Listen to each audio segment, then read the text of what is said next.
Assalamu alaikum, I'm Aisha and you're watching SAMAA News. Here are today's headlines.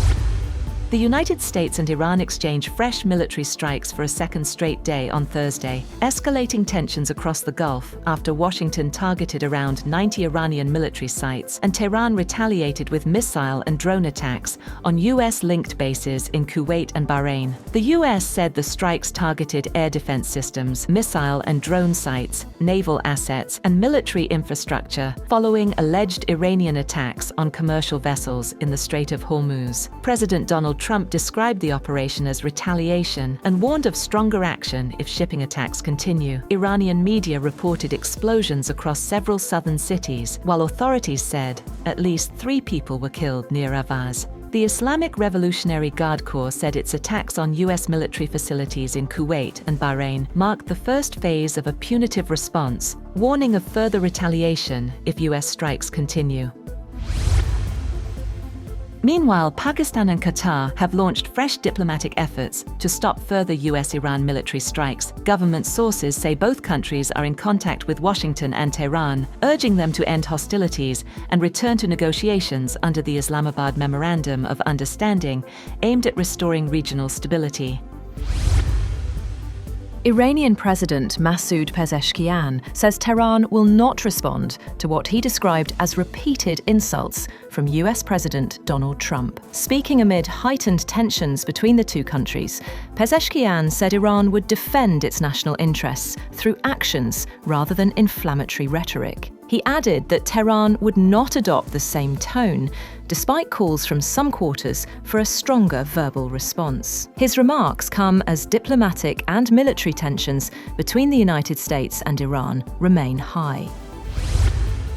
Iran's top negotiator and parliament speaker Mohammad Bakr Kalibaf warned the United States that any further military action would be met with retaliation, declaring, "If you strike, you'll get hit." In a post on X, Kalibaf said the Strait of Hormuz would reopen only under Iranian arrangements, rejecting what he described as US threats. His remarks came after fresh US strikes on Iran and renewed attacks targeting American interests in the Gulf. The exchange has cast doubt on efforts to turn the recently signed Memorandum of Understanding into a lasting peace agreement, with US President Donald Trump saying he believes the deal is over.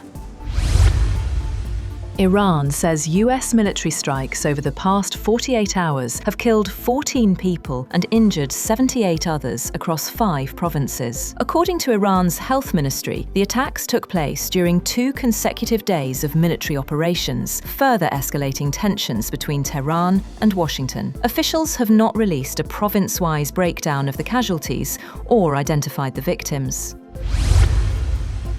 Iran accuses NATO Secretary-General Mark Rutte of admitting Europe's willful complicity in the US-Israeli military campaign, saying countries that provided logistical support and military infrastructure share responsibility for the conflict. Foreign Ministry spokesperson Esmail Baghaei said nations that allowed their territory and bases to be used cannot evade responsibility for what Tehran called an unlawful war of aggression. The remarks came after Rutte defended recent US strikes on Iran as absolutely necessary and said thousands of US military aircraft had operated from European bases during the conflict. Renewed US-Iran strikes have intensified concerns over shipping and aviation across the Middle East, with oil tanker traffic through the Strait of Hormuz slowing to a near standstill.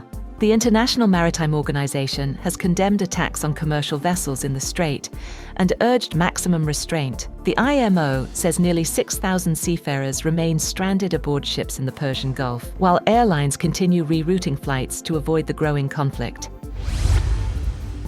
The coffin of Iran's supreme leader, Ayatollah Sayyed Ali Khamenei, is being transported from Najaf, Iraq, to Mashhad, where he will be buried today at the shrine of Imam Reza, concluding 6 days of funeral ceremonies. Iranian officials said millions attended funeral processions in Tehran, Qom, Najaf, and Karbala, with large crowds gathering to pay their final respects. According to Khamenei's office, the late leader had requested to be buried near the Imam Reza shrine in Mashhad, where the final burial ceremony will take place.